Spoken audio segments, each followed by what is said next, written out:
इमरात, जो डैम के लिए पानी आता है,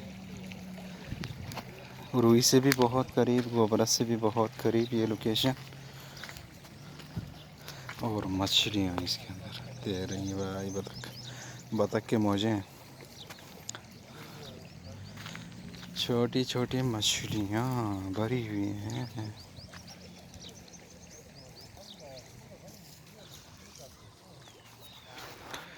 ये भी ओमान में एक बहुत अच्छा व्यू है। गोबरस से, रूही से बहुत करीब है। गोबरस से अगर आना हुआ तो इमरात का रोड पकड़ना पड़ेगा। तो यहाँ पहुँचने के लिए कम से कम कोई 30 मिनट्स लगेंगे गाड़ी का।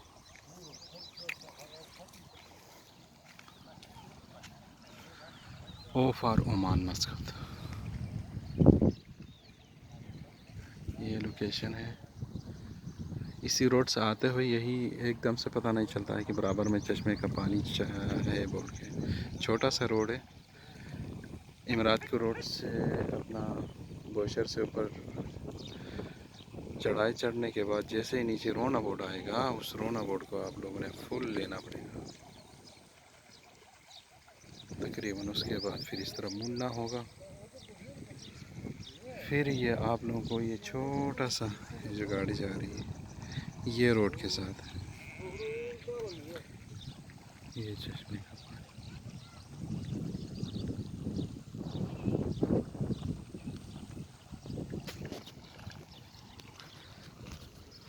यहाँ पे एक इमली का दरख्त भी है। और ये सारी मछलियाँ छोटी छोटी, जो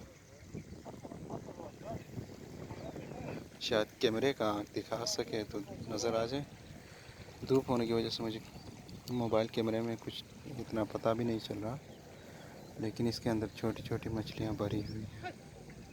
और ये बतख इसके अंदर, और ये बकरियाँ साथ में।